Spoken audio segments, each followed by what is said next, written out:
ஜனாதிபதியால் விசேட சேலனி ஒன்று உருவாக்கப்பட்டிருக்குது வந்து இந்த க்ளீன் ஸ்ரீலங்கா என்ற ஒரு ப்ரொஜெக்டுக்காக தூய்மையான இலங்கை. அப்போ இது தொடர்பான சில விஷயங்களை வந்து நாங்கள் இங்கே கதைப்ப முடிய வச்சுருக்கிறோம். அப்போ உண்மையில் வந்து இந்த க்ளீன் ஸ்ரீலங்காண்ட கன்செப்ட் வந்து அதன் கருப்பொருள் வந்து உண்மையிலேயே ஜனாதிபதி தேர்தல் முடிஞ்சோன்னே வந்து ஜனாதிபதியால் வந்து பாராளுமன்ற தேர்தலுக்குரிய ஒரு பிரச்சார கூட்டத்தில் வந்து கருத்து தெரிவிக்கப்பட்டது வந்து தான் பாராளுமன்றம் எங்களுக்கு மெஜாரிட்டி தெரிவு செய்யப்பட்ட பிறகு இந்த க்ளீன் ஸ்ரீலங்கான்ற ஒரு ப்ராஜெக்டை வந்து நாங்கள் இலங்கையில் நடைமுறைப்படுத்தப்பட இருக்கிறேன்னு சொல்லி அதில் நோக்கம் என்னென்னு சொன்னால் சுத்தமான bus stands, railway station, buses, trains, lavatories, rivers, beaches அதை வந்து முழுமையாக இலங்கையை சுத்தப்படுத்த சிங்கப்பூர் மாதிரி ஆக்குறது என்று தான் சொல்லியிருக்கு. அது வந்து நோக்கம் வந்து ஆசிய நாடுகள்லேயே வந்து மிகவும் தரமான ஒரு மிகவும் முன்னிலையில் இருக்கிற ஒரு சுத்தமான நாடாக வந்து இலங்கை மாத்திரன்னு சொல்லி யோசிச்சிருக்கு. அப்போ இதில் வந்து அவர் ஒரு கருத்து சொல்லியிருந்தவர், வெளிநாட்டில் இருக்கிற புலம்பெயர் இலங்கையர்கள் வந்து எவ்வாறு தேர்தலுக்கு பங்களிப்பு செய்தார்கள், டயஸ்போரா அதே மாதிரி இதுக்கும் இந்த க்ளீன் ஸ்ரீலங்காவுக்கும் வந்து பங்களிப்பு செய்வோம்னு சொல்லி எலெக்ஷன் முடிஞ்சோன்னா நாங்கள் நடைமுறைப்படுத்துவோம்னு சொல்லி சொன்ன மாதிரியே கடந்த 19ஆம் தேதி டிசம்பர் மாதம் ஒரு எக்ஸ்ட்ரா ஆர்டினரி கெசட் என்று சொன்னால் விசேட வர்த்தமானி என்று வெளியிடப்பட்டிருக்கு. அந்த வெத்தவாணியில் வந்து சமரி என்னென்னு சொன்னால் அதில் வந்து 18 பெயர் வந்து சிபாரிசு செய்யப்பட்டிருக்கு. அதாவது வந்து அதில் வந்து முப்படை தளபதி உட்பட பெரிய பேராசிரியர்கள் படித்தவர்கள் என்று சொல்லி தான் இருக்குது. அதில் சர்ச்சை ஒன்று வந்தது. அதில் வந்து தமிழர்கள், முஸ்லீம், சிறுபான்மையினர்களை வந்து அதில் சேர்க்கையில்லைன்னு சொல்லி அப்போ தகுதி இல்லையோ தெரியாது. அப்போ இது தொடர்பாக வந்து ஒரு முன்னாள் பாராளுமன்ற உறுப்பினர்கள் வந்து நாங்கள் ஏற்கனவே சுத்தமாக இருக்கிறபடியே எங்களுக்கு தேவையில்லைன்னு சொல்லி ஒரு கருத்து தெரிவித்து அதுவும் ஒரு இஷ்யூவாக கதைக்கப்பட்டது. ஓகே, அது என்ன இருந்தாலுமே நாங்கள் இந்த கெசட்டில் வந்து சில விஷயங்கள் சொல்லப்பட்டிருக்கு. வர்த்தமானியில் வந்து ஒன்று வந்து இலங்கை மக்கள் வந்து பொருளாதாரத்தில் மட்டுமல்ல அரசியல் ரீதியாகவும் சமூக ரீதியாகவும் கலாச்சார ரீதியாகவும் பின்தங்கி இருக்கிறான ஒரு கருத்து வர்த்தமானியில் வந்து சொல்லப்பட்டிருக்கு. அப்போ அவங்க ஏற்றுக்கொள்கிறாங்க. ஓகே, மற்ற வந்து இந்த ரோல் மாடல் என்று சொல்கிறது, ஒரு ஆள் எடுத்துக்காட்டி ஒரு நாட்டை எடுத்துக்காட்டி ஒரு ரோல் மாடல் ஊடாக நடத்த மாற்றத்தை நீங்கள் சொல்கிறீங்க வந்து சிங்கப்பூர் இலங்கையை காட்டி முன்னேறின மாதிரி இப்போ நாங்கள் என்னத்தை சிங்கப்பூரை காட்டி முன்னேற போகிறோமா தெரியல. அப்போ அது வந்து அப்படி முன்னேறது வந்து பொருளாதாரத்தில் வந்து பெரிய மாற்றத்தை நிச்சயமாக ஏற்படுத்தும்னு சொல்லி அதில் ஜனாதிபதி கருத்தில் சொல்லப்பட்டிருக்கு. அப்போ இதில் வந்து நாட்டு மக்களுக்கு, இலங்கை நாட்டு மக்களுக்கு வந்து அழகான வாழ்க்கை ஒன்றுக்கான மாற்றம் தான் தூய்மையாக இருந்தால் அழகான வாழ்க்கை நிச்சயமாக கிடைக்கும், பொருளாதார ரீதியிலும் நிச்சயமாக சொல்லி சொன்னீங்க. அப்போ அதுக்கு ஜனாதிபதி செயலனி அந்த 18 பேர்ட்ட பெயர் போட்டிருக்கு. அப்போ இதில் வந்து என்னதை செய்ய போகிறோம் என்று சொல்லி என்னதை செய்ய வேணும் என்று சொல்லி சில குறிக்கப்பட்டு கொண்டு வந்து ஏற்கனவே இயங்குகின்ற இது தொடர்பான திணைக்களங்கள், இப்போ அவங்களை தெரியும், உள்ளூராட்சி சபைகள், சுகாதார திணைக்களம், அரசாங்க திணைக்களம், பிரதேச செயலகங்கள், அப்போ அதைத்தான் மறைமுகமாக சொல்லிக்கணும். அந்த ஏற்கனவே பாதுகாப்பு பிரிவோ அவர்களை வந்து விசாரித்து அவர்களை ஒழுங்குபடுத்தி அவர்களுக்கு அறிவுறுத்தல் வழங்கி அவர்களது உதவிகளை பெற்று இலங்கையில் உள்ள சட்டங்களுக்கு அமைவாக சட்டம் ஏற்கனவே இருக்குது அமைவாக உரிய நடவடிக்கைகளை எடுத்து க்ளீன் ஸ்ரீலங்கா சேலனிக்கு அதிகாரத்தை அதுக்கு அதிகாரத்தை வழங்கியிருக்குன்னு சொல்லியிருக்கேன். என்ன அதிகாரம் அப்படின்னு சொல்லி அதில் சொல்லல. அப்போ அதில் வந்து முக்கியமாக வந்து 9 விடயங்களை வந்து சேலனியின் குறிக்கோள் டாஸ்க்னு சொல்லுவீங்க, டாஸ்க் ஃபோர்ஸுக்கு டாஸ்க் கொடுத்துருக்கு. அப்போ இந்த 9 இதுலேயும் வந்து எங்களுக்கு சில கருத்து முரண்பாடுகள் இருக்குது. நாங்கள் எங்களை கருத்தை சொல்லலாம். ஒன்று வந்து திட்டமிடுதல், ஆராய்தல், நிறைவு செய்தல் வந்து குறிப்பிட்ட காலத்தினுள் சமூகத்தினை உயர்த்துதல்னு சொல்லி ஒரு முதலாவது சொல்லிக்கலாம். அப்போ ஒரு குறிப்பிட்ட காலத்தில் வந்து இவ்வளோத்தையும் செய்து இந்த சமூகத்தை உயர்த்தணும், திட்டமிட்டால் சமூகம் உயர்ந்துடும். அப்போ இது வந்து பழையபடி சில நேரத்தில் போய் இந்த இடத்துல நாங்கள் ஒன்று சொல்லணும், வெற்றிகரமான செயலணிகளை நாங்கள் சிலது கண்டிருக்கிறோம். கோவிட் காலத்தில் வந்து பாதுகாப்பு தலைமையகத்தோட அப்போ கோத்தபாய அரசாங்கத்தில் இருந்தது கோவிட் ஒழிப்பு சம்பந்தம் உண்மையிலேயே அவர்கள் வந்து தடுப்பு இடோபாலாக வேலை செய்து கட்டுப்படுத்தி கோவிட் தடுப்பு முகாம்கள் எல்லாத்தையும் வந்து வடிவாக பராமரித்தவர்கள். அதே மாதிரி மைத்ரி காலத்தில் வந்து போதைப்பொருள் ஒழிப்பு விசேட செயலணி ஒன்று உருவாக்கினவே அது பெரிய அளவில் வெற்றி இல்லைன்றாலும் ஓரளவு வெற்றி பெற்றது. அதுலேயும் இதென்ன அப்படி சில மருந்துகளுக்கு அப்படி கன செயலணிகள் வந்து உருவாக்கப்பட்டு சிலது செயல்படுறது, சிலது அதாவது பேருக்கு ஸ்டார்ட் பண்ணுறது, சில நேரம் அரசியல் தலையீடுகளால் அது இல்லாமல் போயிடும், அல்லது சில பொருளாதாரத்தை டார்கெட் பண்ணியும் செய்கிறது. அப்போ இந்த செயலணி வந்து இப்படி ஒரு பிளாங்காக திட்டமிடல், ஆராய்தல், நிறைவு செய்தல் என்று சொல்லி குறிப்பிட்ட காலத்தில் இவ்வளோ பேரையும் சேர்த்து செய்கிறன்றது எங்களுக்கு உண்மையாக விளங்கியில் அது என்னத்தை சொல்லியிருக்கு. ரெண்டாவது சொல்லியிருக்கு, தேசிய ரீதியிலிருந்து கிராம மட்டம் வரை நடைமுறைப்படுத்துவதற்கான நிறுவன கட்டமைப்பு உருவாக்குதல். அதாவது என்னத்தை சொல்லி நம்ம சொன்னால் இருக்குது தானே. மேலே உயரத்திலிருந்து கீழ் கிராம மட்டம் மட்டும் இதுக்கு ஏற்கனவே பல அமைப்புகள் இருக்குது. உதாரணத்துக்கு வந்து பிரதேச செயலத்தை எடுத்தோம்னு சொன்னால் அரசு அதிபருக்குள்ள பிரதேச செயலம் இருக்கும். அரசு அதிபர் வந்து நேரடியாக வந்து மத்திய அரசுக்குள்ள இருக்கிறார். பிரதேச செயலத்துக்குள்ள கிராம சபை உத்தியோகத்தர் இருக்கணும், அதுக்கு கீழே கன உத்தியோகத்தர் இருக்கணும், பொருளாதார உத்தியோகத்தர் இருக்கணும், போதைப்பொருள் ஒழிப்பு உத்தியோகத்தர் இருக்கணும், கிராம மட்ட உத்தியோகத்தர்கள் பல மட்டங்கள் இருக்கணும். அவர்கள் வந்து மக்களோட நேரடியாக தொடர்பு கொள்ளணும், சனசமூகங்களோட மக்களோட. அப்போ ஏற்கனவே ஒரு வடிவாக இருக்கேக்க நாங்கள் இதில் ஒன்று புதுசாக இவர்கள் ஒன்று அதை கட்டமைப்பு உருவாக்குதல்னு சொல்லி எனக்கு தெரியல, அது இங்கிலீஷில் என்னத்தை சொல்லினோம்னு தெரியல. அதே மாதிரி பிரதேச சபை எடுத்தோம்னு சொன்னால் மக்களால் தெரிவு செய்யப்பட்ட ஒரு சேர்மன் இருப்பார், தவிசாளர், அதுக்குள்ள செயலாளர், உத்தியோகத்தர்கள், அது ஒரு இதுக்கு பரவலான சிஸ்டம் வந்து இயங்கி கொண்டிருக்கு. அங்கேயும் வந்து கிராம மட்டத்தில் வந்து வட்டார உத்தியோகத்தர்கள்னு சொல்லி இருக்கிறார் இப்போ நியமிக்கப்பட்ட அவர் வட்டாரத்தில் உள்ள பிரச்சனை. அப்போ ஒரு வீட்டில் உள்ள பிரச்சனை வந்து நேரடியாகவே அங்கே போகும். அப்போ ஏற்கனவே ஒரு இயங்கி கொண்டு அப்போ இந்த அமைப்புகள் வடிவாக இயங்கையில் தான் பிரச்சனை ஒழிய இங்கே ஒன்று அமைப்பு இல்லை, சட்டம் இல்லை. ஓகே, மூன்றாவது சொல்லி கிடக்கு அறிஞர்கள் மற்றும் பேராசிரியர்களிடம் இருந்து இது தொடர்பான சிறந்த அறிவினையும் பங்களிப்பினையும் பெறுதல். அது பிழை இல்லை பரட்டும். ஆனால் நாங்கள் எங்களோட குட்டி அனுபவத்தில் சொல்கிறோம், நாங்கள் கலந்து கொண்ட பல்வேறு கூட்டங்களில் இந்த பேராசிரியர்கள் அறிஞர்கள் கலந்து கொண்ட கூட்டங்கள் எதுவுமே முடிவெடுக்கப்பட்டு முடிஞ்சதாக இல்லை. அதாவது ஃபீல்டுக்கு போகாமல் இவர் அதை சொல்ல, அவர் அதை சொல்ல, இவர் அதை சொல்ல இப்படியே காய்ச்சி பெரிய விஷயங்கள் எல்லாம் கதைச்சு உலகத்தின் ஆய்வுகள் எல்லாம் கதைக்கப்பட்டு முடிஞ்சிடும் முடிய அங்கே பார்த்தா ஊரில் வேறு ஒரு பிரச்சனை வடையின் டீ முடிஞ்சிருக்கு, வடையின் டீ தான் நடக்கும். மற்ற நாலாவது சொல்லி கிடக்கு பின்வருவரை ஒன்றிணைத்து ஈடுபடுத்துவதற்கான கட்டமைப்பு உருவாக்குதல். இது ஒரு நல்ல விடயம். அதாவது வந்து என்ஜிஓஸ், ஐஎன்ஜிஓஸ், அவங்களுக்கு நிறைய அனுபவங்கள் இருக்கும். Government institution, semi government institution, அந்த அரவாசி கவர்மெண்டோடைய சிவில் சொசைட்டி ஆர்கனைசேஷன், அதாவது மக்கள் பொதுநலம் சார்ந்த அமைப்புகள், கம்யூனிட்டி ஆர்கனைசேஷன்ஸ், இந்த சனசமூக நிலையங்கள், மாஸ் மீடியா ஊடகங்களை விட்டுட்டு நாங்கள் செய்யலாம். ரிலீஜியஸ் ஆர்கனைசேஷன், மத தலைவர்கள் வந்து சில மதத்தில் வந்து மிகவும் பலமாக இருப்பார்கள், மக்களுக்கு செய்திகளை சொல்கிறார்கள். மற்ற வந்து டெக்னாலஜி ப்ரொவைடர்ஸ், அதாவது தொழில்நுட்பத்தை வழங்குவார்கள். மற்ற ஸ்ரீலங்கா டயஸ்போரா. அப்போ இந்த டயஸ்போரான்னு சொல்கிறது நாங்கள் டக்குனு யோசிக்கக்கூடாது, தமிழ் மட்டுமண்டி இல்லை. டயஸ்போரான்றது இலங்கையிலேருந்து தமிழ், முஸ்லீம், சிங்கள மக்கள் வந்து உலகத்தின் பல பகுதிகளில் வந்து பெரிய பங்கு, பெரும் புத்திஜீவிகள் வெளிநாட்டில் கிடைக்கணும். அப்போ இதில் வந்து அவர்களிடமிருந்து உதவி என்றோன்னா நாங்கள் டக்குனு யோசிக்கக்கூடாது, காசு தான் உதவி என்று சொல்லி. ஏன்னு சொன்னால் எங்களுக்கு இப்போ டயஸ்போரான்னு சொன்னால் டக்குனு ஞாபகம் இந்த ஃபேஸ்புக்கில் கமெண்ட் போடுற ஆக்களும் அந்த காசு போடுற ஆக்களும் குழப்படி பண்ணுற ஆக்களும். உண்மையாக டயஸ்போரா அது அல்ல. உண்மையான டயஸ்போரா வந்து இப்போ தமிழ் மக்கள் எடுத்தோம்னு சொன்னால் டயஸ்போரா வந்து இந்த 83, 84 இருந்து ஒரு 2000 ஆண்டு மட்டும் இடம்பெயர்ந்த புலம்பெயர்ந்த மக்கள். அவர்கள் வந்து பிரெயின் ஆஃப் த சொசைட்டின்னு சொல்கிறது.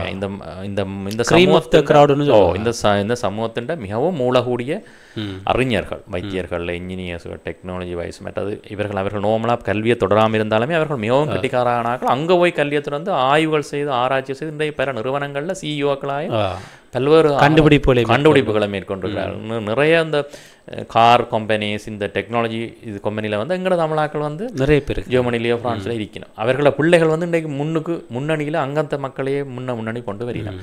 அப்போ அவர்களுடைய மூளை சார்ந்த உதவியை வந்து வரலாம். அவர்கள் அமைதியாக இருக்கிறார்கள். அவர்கள் ஃபேஸ்புக்கில் வந்து கத்துறதும் இல்லை, அவர் ஃபேஸ்புக்கில் குழப்படி பண்ணுறதும் இல்லை, இங்கே குழப்பங்களை உருவாக்குறதும் இல்லை. அப்போ அவர்கள் வந்து அங்கே அமைதியாக தங்களுடைய நாட்டுக்காக என்ன செய்யலாம் என்று பார்த்து கொண்டிருக்கிறார்கள். அவர்கள் பெரும்பாலும் இனம் மதம் சாராதவர்கள். நாங்கள் அவர்களுடைய உதவியை பெற்றுக்கொள்வது பிழை இல்லை. அப்போ அந்த ஒரு விஷயம் இதில் எங்களுக்கு இருக்குது. ஏனென்னு சொன்னால் சிங்கப்பூர் ஜனாதிபதி வந்து ஒரு இடத்துல வெளிப்படையாக சொன்னவர், சிங்கப்பூரை கட்டி எழுப்பினது வந்து இலங்கை தமிழ் என்ஜினியர்ஸ் ஓப்பனாக ஒரு இடத்துல சொன்னாங்க. அது உண்மை. சிங்கப்பூரை கட்டி எழுப்பினது வந்து இலங்கை. அப்போ ஆனால் இலங்கை தமிழ் இன்ஜினியர்ஸால் இலங்கையில் கட்டியெல்லாம் இருக்குது. என்னென்னு சொன்னால் அதுக்குரிய வாய்ப்புகள் சந்தர்ப்பங்கள் கிடைக்கல. அதே மாதிரி இலங்கை மக்கள் வந்து மிகவும் புத்தி கூர்மையானவர்கள், அவர்களுடைய உதவியை பெறலாம். 5ஆவது வந்து ஒன்று சொல்லியிருக்கு, தேவையான நிதியை திரட்டுதல். அப்போ உண்மையிலேயே இந்த தேவையான நிதி வந்து நல்ல வேலைக்கு, அதாவது நல்ல விடயங்கள்னு சொல்லி போயிருக்க, இப்போ கூடாத விடயங்களுக்கு எவ்வளோ நிதி வரையக்குள்ள நீ கட்டாயம் வரும். நல்ல விடயங்களுக்கு வந்து கோவிட் காலத்தில் எனக்கு தெரியும் ஒரு நிறுவனம் வந்து 100 கோடி கொடுத்தது. கோவிட் நிதியம் ஒன்று உருவாக்கினவே அந்த நிதியத்தை வந்து இப்போ மிஞ்சின காசை வந்து வேறு ஒன்றுக்குள்ள மத்திய வங்கிக்கு ஏதோ சேர்த்துட்டு நினைக்கிறேன். அதில் வந்து நிறைய பணம் வந்து கிடைச்சது.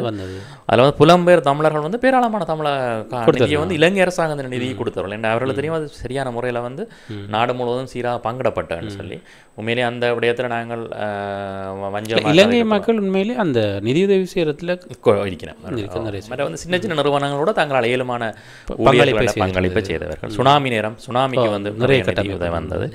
அப்போ இதில் வந்து நல்ல உதாரணமாக சொல்லாமல் வந்து இந்த போதனா வைத்தியசாலையில் எங்கள் யாழ் போதனா வைத்தியசாலையில் இருக்கிற உபகரணங்களில் பெரும்பாலும் ஒருத்தர் டொனேட் பண்ணுறாரு.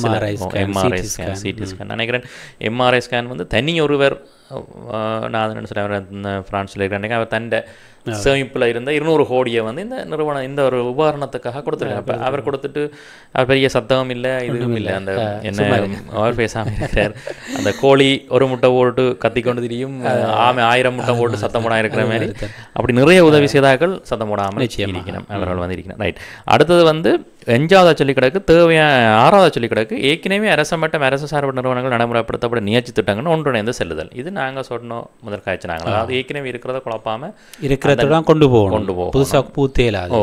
ஆனால் இப்போ இதில் ஒரு கேள்வி கொண்டு வரும். இப்போ ஏற்கனவே இருக்கிற அரச நிறுவனங்கள் வந்து வினைத்திறனற்ற முறையில் வேலை செய்ய இவைக்கு அதிகாரம் இருக்கா அதை சொல்லி திருத்துறதுக்குன்னு சொல்லி இல்லை.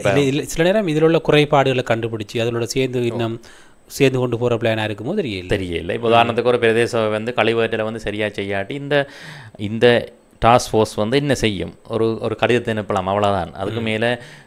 அதுக்கு மேலே இவேசன் எங்களுக்கெல்லாம் நீராக எனக்கு சொல்ல நான் இந்திய வாக்கு எனக்கு தெரியுமான்னு சொல்லலாம். அவை 2 குரூப்பாக செய்யலாது அப்படி ஒன்று இருக்கும். அப்போ நடைமுறைக்கு வரைக்கும் இதெல்லாம் இதெல்லாம் இவை யோசிச்சுட்டு தான் இதை போட்டிருக்கணுமா என்று சொல்லி எங்களுக்கு உண்மையாக தெரியல.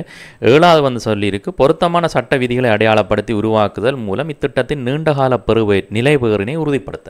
அப்போ சட்டத்தை உருவாக்க போகிறாங்களா இருக்கிற சட்டத்தை? அப்போ உங்களுக்கு இதில் எல்லாருக்குமே தெரியும் சட்டம் இலங்கையில் தேவையான அளவு தாராளமாக இருக்குது. பிரச்சனை வந்து நடைமுறைப்படுத்தப்படுற இல்லை. போலீஸில் இருந்து பிரதேச சபையிலிருந்து சுகாதார திணைக்களத்திலிருந்து சட்டம் தாராளமாக இது சம்பந்தப்பட்ட தனியார் போலீஸும் இருக்குது. தனித்துவமான கழிவகத்தில் எடுத்தோம்னு சொன்னால் என்வரன்மெண்ட் சுற்றுச்சூழல் போலீஸ் அதிகாரி என்று சொல்லி இருக்கிறோம். அவர்கள் வந்து எந்த ஒரு பெரும்பாலும் கிட்டத்தட்ட 99% வந்து இலங்கையில் அந்த போலீஸ் அதிகாரிகள் வந்து அந்த வேலையை பார்க்குறீங்க. அவர் வேலை பார்த்து டிராஃபிக் வேலை பார்ப்பினோம். அப்போ இது வந்து நினைக்கிறேன் முந்தி இருந்த அரசாங்கங்களால் கொண்டு வரப்பட்ட ஒரு நல்ல ஒரு திட்டம் வந்து சுற்றுச்சூழலுக்குன்னு சொல்லி ஒரு போலீஸ் அதிகாரி இருப்பார் சுற்றுச்சூழல் கழிவகத்தில். அதே மாதிரி இப்போ பிரதேச சபைகள் எடுத்துக்கொண்டோம்னு சொன்னால் இப்போ மக்களால் தெரிவு செய்யப்பட்ட அமைப்பு இப்போ உள்ளூராட்சி தேர்தல் நடந்த பிறகு அவர்கள் பழையபடி சேர்மன் வந்து விரைவினா வந்து அவர்களுக்கு வந்து 1987ஆம் ஆண்டு 15ஆம் இலக்க சட்டத்தின் பிரகாரம் வந்து பிரதேச சபை சட்டத்தில் வந்து நிறைய அதிகாரங்கள் கொடுக்கப்பட்டிருக்கு. அந்த பிரதேசத்தை வந்து ஒரு சிங்கப்பூரை விட மேலமாக ஆக்குறதுக்கான திட்டங்கள் வந்து அதில் இருக்குது. சகல அதிகாரங்கள் அவர்கள் வந்து நீதிமன்றத்தில் வந்து சகல சட்டங்களுக்கு எதிரான சட்ட நடவடிக்கையும் எடுக்கலாம். ஆனால் ஒன்றுமே செய்வர் அரசியல் பின்னணிகள் எனக்கு தெரிஞ்சவர் அவருக்கு தெரிஞ்சவர் இந்த இதுகளாலேயே வந்து நடந்து சுகாதார திணைக்களத்தை எடுத்தோம்னு சொன்னால் உணவு மருந்து மற்ற சுற்றுச்சூழல் கழிவு டெங்கு சம்பந்தமான சகல சட்டங்களும் அதிகாரங்களும் இருக்கு. சகல அதிகாரங்களும் வந்து எல்லாருக்கும் கொடுக்கப்பட்டிருக்கு. ஃபைன்ஸ் அதாவது குற்றச்செயல்கள் செய்தால் சிறை தண்டனை கூட இருக்கு. ஆனால் பெரும்பாலும் அது முறையாக நடைமுறைப்படுத்துவது. இங்கே வந்து சட்டங்கள் நடைமுறைப்படுத்தப்படையில்லை என்றுதான் பிரச்சனை. சட்டங்களை நடைமுறைப்படுத்துறது மக்களுக்கு விருப்பம் இல்லை. மக்கள் அதையே ஒரு பிள்ளையாக கதைப்பார்கள். மற்றது மக்கள் அதை வச்சு ஒரு திருந்துறதுக்கான எண்ணங்கள் இல்லை. ஏன்னா ஆரம்பத்திலேருந்து அப்படியான ஒரு கோட்பாட்டோடு நாங்கள் வளரல. அதை விட வந்து எங்களோட உத்தியோகத்தர்கள் இப்போ எங்களோட நாட்டில் வந்து சரியான ஒரு சிஸ்டம் இல்லாத வந்து ஊழல் வந்து நிறைஞ்ச ஒரு நாடாக இருக்குது.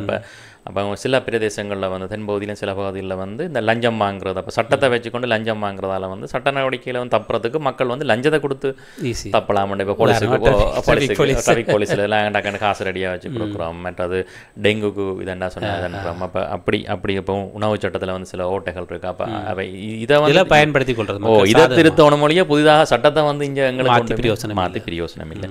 அடுத்தது வந்து சகல திட்டங்களையும் கணினிமயப்படுத்தல் மூலம் திட்டங்களை நடைமுறைப்படுத்தலையும் கண்காணித்த இலகுவாக்கல் சொல்லி 8வது ஒரு பாயிண்ட் வந்து டாஸ்காக கொடுத்துருக்கணும். அதாவது வந்து எல்லாத்தையும் கணினிமயப்படுத்த. அப்போ இந்த இடத்துலையும் வந்து நாங்கள் ஒரு முரண்பாடாக கருத்தை சொல்லணும். என்னென்னு சொன்னால் கணினிமயப்படுத்தப்படுறதில்லை பிரச்சனை.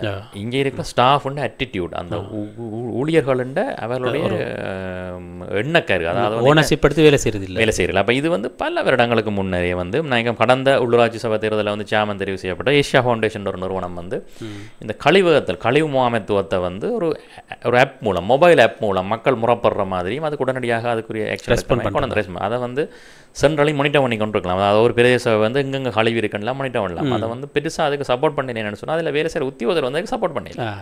அவங்களுக்கு வேலை கூட. இப்போ உதாரணத்துக்கு எங்களோட வைத்தியசாலை எடுத்தீங்கன்னு சொன்னால் 15 வருஷத்துக்கு முதல் வந்து எத்தனையோ மில்லியன் கணக்கான ரூபாய் செலவழிச்சு வந்து எங்களோட நோயாளர்களுடைய தரவுகளை கணினிமயப்படுத்தக்கூடிய திட்டம் வந்து வழிகிட்டது.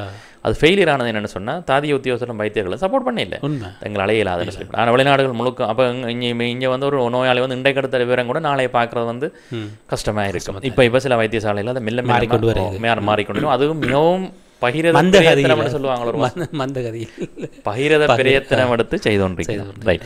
அப்போ இதில் வந்து எங்களோட அட்டிடியூட் மாறணும், எங்களோட ஊழியர். அப்போ அதுக்கு இந்த செயலணி வந்து அதை என்ன செய்ய போகுதுன்னு சொல்லி அதை எடியூகேட் பண்ணணும், ப்ளஸ் நர்சரிலேருந்து ஸ்டார்ட் பண்ணணும், செய்யணும் ஹாஸ்பிட்டல்ண்டா. அதே நர்சரிலேருந்து. சரி. அடுத்ததாக வந்து சொல்லிக்கிறேன் 9வது வந்து சகல பங்காளிகளையும் உற்சாக மனப்பான்மையோடு இதை நடைமுறைப்படுத்துவதற்கான செல்வாக்கு செய்வதற்கான தொடர்பாட முறையை அறிமுகச்சது. அதில் வந்து எல்லாரோடையும் கோஆர்டினேட் பண்ணுறேன்னு சொல்கிறோம் இங்கிலீஷில். அப்போ எல்லாரோடையும் தொடர்பாளர் இருப்போம்னு சொன்னால் வாட்ஸ்அப் குரூப் மாதிரி இருக்கணும். அப்போ இதுவே வந்து நாங்கள் இப்போ இது நடக்கும்னு சொன்னால் இப்படி தான் நடக்கிறது. பல செயலணிகளுக்கு வந்து பெரும்பாலும் நிதி ஒதுக்கப்படும். அந்த நிதி வருஷ கடைசியில் மிஞ்சினோட என்ன செய்யணும், டக்குன்னு எல்லாருக்கும் ரிவ்யூ மீட்டிங் போடுவாங்க. ரிவ்யூ மீட்டிங்னு சொல்கிறது ஓகே வாங்க எல்லாரும் ஜிஎம் மட்டத்தில் என்ன செஞ்சுருக்கீங்கன்னு சொல்லுங்க சொல்லி. அப்போ அங்கே வந்து நடக்கும்னு சொன்னால் வடதே தண்ணி கொடுப்பாங்க.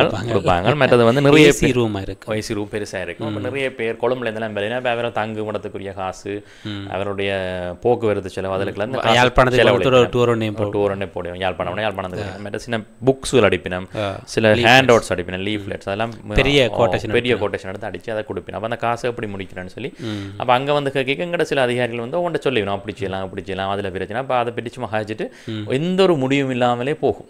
5 வருஷம் இல்லை, இன்னொரு 15 வருஷத்துக்கு கூட இதை வடிவாக கொண்டு போகிறதுக்கு எங்களில் ஆக்கள் இருக்கிறாங்க. க்ளீனாக ஒன்றுமே நடக்காமல் காய்ச்சொண்டு இருக்கிறதுக்கு எங்களுக்கு நிறைய ஆக்கள் இருக்கணும். சரி தானே. அப்போ இதில் இதுக்கு சில உதாரணங்களை சொல்கிறேன்னு சொன்னால் சில உதாரணங்கள் சொல்லலாம். இப்போ உதாரணத்துக்கு அண்மை காலத்தில் சில காலங்களுக்கு முன்னாடி நடந்த ஒரு கூட்டத்தில் வந்து ஒரு இப்போ ஒரு உயர் பதவியில் இருக்கிற ஒரு அதிகாரி வந்து முந்தைய அரசாங்க அதிபராக இருந்தவர். அப்போ அவர்கிட்ட தலைமையில் ஒரு கூட்டம் நடந்துன்னு கேட்க எங்களோட சுகாதார வைத்திய அதிகாரி சொல்கிறார், நாங்கள் 10,000 வீடுகளுக்கு வந்து சிவப்பு நோட்டீஸ் கொடுத்துனாங்கன்னு சொல்லி. அப்போ அவர்கிட்ட பிரதேசத்திலே 10,000 வீடு இருக்காது. அப்போ இந்த அடிச்சு விட்றேன். அப்போ இந்த அரசு அதிபர் சொன்னார், பார்த்தீங்களா, பார்த்து வேற மாதிரி மெட்டாக்களும் வேலை செய்யுங்க சிம்பிள். அடுத்த முறை வைத்து நாங்கள் அரசு அதிபருக்கு என்ன நடக்குதுன்னு தெரியாது, எங்கே நடக்குது, உண்மையாக நடக்குமா, எது பொய் எது உண்மை, அதை ஆராயறதுக்குரிய மெக்கானிசம் அடிப்படையோட இருக்காது. ஏன்னா புத்தகத்தை மட்டும் படிச்சு போட்டு வந்திருக்கிறது அப்படி இருக்கும். அப்போ அது இன்றைக்கும் சில இடத்துல ரிஃப்ளெக்ட் ஆகுது. மற்றது அதே மாதிரி முந்தைய ஒரு ஆளுநர் மட்டத்தில் ஒரு கூட்டம் நடக்கல, அரச உயர் அதிகாரி அரசாங்க உதவி அரசாங்க அதிபர் மேலதிகாரி ஒரு ஆள் சொன்னார், இப்படி டெங்குக்கு வந்து நாங்கள் வந்து எங்களோட யாழ் மாவட்டத்தில் வந்து 1414 கிராமட்ட குழுக்கள் வந்து இயங்கி கொண்டிருக்குன்னு சொல்லி டக்குன்னு அடிச்சு சொன்னார். அப்போ டக்குன்னு கவர்னர் மேடம் பார்த்துட்டு கேட்டால் அப்படியா இயங்குதான்னு சொல்லி கேட்டான். அப்போ எங்களுக்கு இப்போ கூட்டத்தில் இருந்த ஆக்களுக்கெல்லாம் கடும் ஆச்சரியம். அப்படி ஒன்று இயங்குறது ஒருத்தருக்குமே தெரியாது, விளங்க இல்லை, அவருக்கும் தெரியாது சொன்னாலும். அப்போ இப்படித்தான் இந்த ரிவ்யூ நடக்கும், அரசாங்க ரிவ்யூ மீட்டிங்ஸ் வந்து எப்படி போகும். அப்போ இது இல்லாமல் இருந்தால் தான் நாட்டை முன்னேறலாம். இல்லாட்டி வந்து இது இலங்கை யாழ்ப்பாணத்தில் மட்டும் இல்லை, இதை விட அங்கே இன்னும் இங்கே வடையும் பால் தேனையும் கொடுப்பாங்க, அங்கே ரோலும் இது இதுதான் நடக்கும். அப்போ இதுக்கு நாங்கள் சில சஜஷனை எங்களோட அறிவு கட்டின வகையில் சொல்கிறோம். ஒன்று வந்து என்ன செய்யலாம்னு சொன்னால், இருக்கிற நிறுவனங்கள் வந்து தரலாம் போதும் தகாணம் அது ஒழுங்காக வேலை செய்தாண்டு பார்க்குறதுக்கு ஒரு மெக்கானிசம் உருவாக்கலாம். இப்போ மெக்கானிசம்னு சொன்னால், இப்போ உதாரணத்துக்கு அவர்கள் வேலை செய்யலைன்னு சொன்னால் நாங்கள் என்ன செய்கிறது. இப்போ ஒரு உதாரணத்துக்கு எடுப்போம், ஒரு பகுதி ஏ என்ற ஒரு பகுதி, அந்த இடத்துல கழிவகத்தல் வந்து சுற்றியான படான நடக்குது, வீதிகளில் கழிவு இருக்குது, கழிவகத்தில் அங்கே பிரதேச சபை இருக்குது, உள்ளூராட்சி சபை, அதுக்கு சேர்மன் இருக்குது, செக்ரட்டரி இருக்குது, கிட்டத்தட்ட 100 பேருக்கும் மேற்பட்ட உத்தியோகத்தர்கள் வேலை செய்யலாம். ஓகே, அப்போ அவர்கள் வேலை செய்யாட்டி என்ன ஆக்ஷன் எடுக்கணும், அதுக்குரிய சட்டத்தை வேணுமென்று உருவாக்கலாம். அதாவது ஒரு இன்குவாரியின் பிறகு சேர்மனை பதவி நீக்கலாம். நடக்குமா செய்யலுமா, அல்லது அந்த செக்ரட்டரியை வந்து பதவி நீக்கலாம். அல்லது வந்து இப்போ நாங்கள் கதைக்கிற இடத்துல சில இடத்த சொல்லி நம்ம என்னென்னு சொன்னால், ஏன் இந்த இடத்துல கழிவகத்தப்படையில்லைன்னு சொன்னால் சேர்மன் சொல்லுவார், முந்தி சேர்மன் கேட்க சொல்லுவார், அவங்களோட கதைச்சா அவங்க வேலைக்கு வர விட்டுருவாங்களா சரி கழிவகத்துற உத்தியோகத்தர்கள். அப்போ இதில் கேள்வி என்னன்னா, கழிவகத்துற உத்தியோகத்தருக்கு பயந்து சாமன் வேலை செய்கிறாரா, சாமன் பயந்து கழிவகத்துற பேசுகிறாங்க. அப்போ இதுக்குரிய மெக்கானிசத்தை உருவாக்கணும். இதுக்கு இந்த செயலன் இதுவே இல்லை, இருக்கிறத வந்து செய்யலாம். அடுத்தது வந்து இந்த மாற்றங்கள் வந்து முன்பள்ளியிலிருந்து ஆரம்பிக்கணும். என்ன கழிவு போடுறத குறைக்கணும். இப்போ பஸ் ஸ்டாண்டை வழியாக வச்சுருங்கோ, இதில் சொல்லிச்சு ரயில்வே ஸ்டேஷனை வழியாக வச்சுருங்கோன்னு சொன்னால் அதை யார் பலதாக்குறது? நாங்கள் மக்கள். இதுக்கு ஒரு சட்டம் நாங்கள் போடுவதை குறைச்சா எடுக்க வேண்டிய குறைச்சா உண்மையாக இப்போ முன்பள்ளியில் பிள்ளை வந்து பிளாஸ்டிக் கழிவை தனியையும் உக்கும் கழிவை தனியையும் கண்ணாடி கழிவை தனியையும் போடுறதுக்குரிய ஒரு இது வச்சு பாக்ஸ் ஒன்று சின்ன பாக்ஸ் ஒன்று வச்சு அதுக்கு கலர் கோடிங் வச்சு அதை செய்கிற அளவுக்கு டீச்சர் செய்தால் அந்த பிள்ளை வளர்ந்த வரைக்கும் தன் வீட்டை செய்யும். அது ரோட்டில் போடாது இல்லைங்களா? இப்போ வந்து நடக்குது, நாங்கள் பார்த்தோன்னு கொண்டு வந்து வீதியில் கொண்டு வந்து கண்ணாடி போத்துல இருந்து எறிஞ்சிட்டு போயிடும் இல்லைங்களா? கழிவை வந்து எறிஞ்சிட்டு போயிடும். யார் எறியணும்னு சொன்னால் மாநகர சபையில் சொல்லி நம்ம கேமரா கூட்டி கண்டுபிடிச்சோன்னு சொல்லி யார் எறியறன்னு சொன்னால் வைத்தியர்கள், என்ஜினியர்ஸ், படித்தவர்கள் வந்து கார்ல கொண்டு வந்து வீசிட்டு போயிடும். அப்போ அவருக்கு வந்து படிச்சிருக்கணும் அவன் அவர்களுடைய ஆட்டிடியூட் வந்து மாறையில. அப்போ இதுக்கு செயலணி ஓட்டு அதை மாற்ற இயலாது. சரி, அப்போ அதை வந்து மாற்றணும். மற்றது வந்து இந்த நிதி பங்களிப்புன்றது உண்மைக்கு ஒரு நல்ல விஷயத்து இதுக்கு தேவையில்லை. இதுக்குமே நிதி தேவையில்லை. அதாவது நாங்கள் மாறுறதுக்கு நிதி தேவையில்லை. அப்போ நிதியை நாங்கள் கூடுதலாக எதுக்கு கொண்டு வந்தோம்னு சொன்னால் ஊழல் நடக்கும். என்னென்ன ஊழல் நடக்கும்னு சொன்னால் இப்போ நாங்கள் ஒரு கூட்டத்தில் ஒரு ஆள் சொல்லுவார், நாங்கள் அப்போ வீதியாக வந்து இந்த கம்பி கூடுதல் அடித்து வைப்போம் அதுக்குள்ளே வந்து பிளாஸ்டிக் பொருட்களை போடலாம். அப்போ நான் சின்ன வீட்டில் 10,000 ரூபாய்க்கு அடிக்கிற கம்பி கூட்டை அந்த நிறுவனம் வந்து 1,14,500 அடித்து வச்சிருக்கும். அது இப்போ அது கொஞ்சம் நாள் அதை அருந்தி கொண்டு போயிடும். அப்போ இதில் வந்து நிதி வரையக்கில் வந்து நிதியில் எப்படி ஊழல் செய்யலாம்னு பார்ப்போம். இனிமேல் எதுக்கு நிதி தேவையில்லை. இந்த எங்கட மக்கள் வந்து மெனசலோட மாறணும். எல்லாரும் இந்த அரசாங்கத்துக்கும் இந்த நல்ல விஷயத்தை சப்போர்ட் பண்ணணும்னு நினைச்சா முழு பேருமே மாறலாம். என்னென்ன மாறலாம்? நாங்களே குப்பை குறைக்க சொன்னால் ஒன்று எங்கட வீட்டிலேயே செக்ரிகேட் பண்ணணும். அதாவது வந்து உக்குற பொருட்கள் எல்லாத்தையும் வீட்டுக்குள்ளேயே போட்டு தரலாம். உட்காத பொருட்களை கட்டி வச்சு அழகாக அதை பக்குவமாக நான் இந்த வெளியில் இதில் ரெண்டாமல் வந்து உள்ளூராட்சி சபையில்கிட்ட கொடுக்கலாம். உள்ளூராட்சி சபை வந்து ஒழுங்காக கிரமமாக அதை அகற்றலாம். இதை கண்காணிக்கணும். அவர்களுக்கு நாங்கள் சில வசதிகளை செய்து கொடுக்கலாம். அதே மாதிரி பாடசாலை மட்டத்தில் வந்து இருந்து துவக்கலாம். பிள்ளைகளை படிப்பிக்கலாம். எப்படி இந்த கழிவத்தில் அதில் ஒழுங்காக செய்கிறேன்னு சொல்லி குட் சிட்டிசனாக எப்படி இருக்கிறது இருக்கிறேன்னு சொல்லி வேற சட்டம் வந்து கட்டாயம் தேவை. பயன்படுது சட்டம் வந்து கொண்டு வந்து சரி வர சட்டம் கட்டாயம் தேவை. அப்போ சட்டத்தை எல்லா சட்டத்தையும் வந்து நடைமுறைப்படுத்தணும். எல்லாரும் மெனத்தோட ஊழல் இல்லாமல் இப்போ பாருங்க என்றாலும் இந்த மோட்டர் பைக்கில் போகிறாங்க எல்லாரும் ஹெல்மெட் போடுறாங்க தானே. சட்டம் ஒன்று ஒரு ஸ்ட்ராங்காக இருந்ததால எல்லாரும் மாட்டாங்க. இல்லாட்டி யாருமே செய்ய போகிறது இல்லை. அப்போ இன்னுமே இதை நடைமுறைப்படுத்துகிற உத்தியோகத்தில் வந்து நேர்மைத்தன்மையாக இருக்கணும். அதான் பிரச்சனை. அவர்களுக்குரிய பனிஷ்மெண்ட் வந்து மிக கூடுதலாக இருக்கணும். உதாரணத்துக்கு வந்து இப்போ ஊழல் நடக்குதுன்னு சொன்னால் உதாரணத்துக்கு வந்து ஒரு இடத்துல இந்த நாய்களுக்கு தடுப்பூசி போடுறதை பார்த்துருப்பீங்க. இப்போ நாய்களுக்கு தடுப்பூசி போட அதில் காசு வாங்கினோம்னு சொல்லி முறைப்பாடு வந்தோன்னா அவர்களுடைய தண்டனை என்னன்னு சொன்னால் இடமாற்றம், அதில் எச்சரிக்கை கடிதம் வீட்டுக்கிட்ட போய். அதே மாதிரி இப்போ சுகாதார உத்தியோகத்தர்கள் யாரும் பிழை செய்தால் அவர்களுக்கு தண்டனை வந்து விசாரணை வந்து இடமாற்றம். இப்போ அரசு அதிகாரிகள் இப்போ எக்ஸைஸ் டிபார்ட்மெண்ட் சொல்கிறதானே என்ன சொல்கிறது மதுவெறித்தனைகள் அதிகாரிகள் அல்லது போலீஸார் எதுவும் பிழை செய்தால் போலீஸார் எடுக்கலாம். நல்ல உதாரணம், போலீஸாருக்கு உடனடியாக அவர்கள் இடமாற்றப்பட்டார்கள். விசாரணை ஆரம்பிக்கும் போது அவர் சந்தோஷமா போய் இன்னொரு சொல்லிருப்பார். அப்போ அப்படி இல்லாமல் தண்டனைகள் மிகவும் பலமாக அதை இந்த செயலணி சஜஸ்ட் பண்ணலாம். பலமாக இருக்கணும். குற்றம் நிரூபிக்கப்பட்டால் உடனடியாக பதவி நீக்கம், சிறை தண்டனை. அவருக்கு இனி பதவி இல்லை. அப்படியான சட்டங்களை கொண்டு வந்து நீதியாக நேர்மையாக அரசியல் செல்வாக்கு இல்லாமல் நடந்தாலேயே மட்டும்தான் இந்த கிளீன் ஸ்ரீலங்கா வந்து சரியாக சக்ஸஸ் ஆகாது. அப்போ எங்களுக்கும் விருப்பமே சக்ஸஸ் ஆகணும்னு சொல்லி அது 10வது ஜனாதிபதி செயலணியாக மாறிவிடாமல் இலங்கை உண்மை ஒரு தூய்மையான நாடாக மாறுவதற்கு வாழ்த்துக்களை முயற்சிகளை செய்வது. நன்றி வணக்கம்.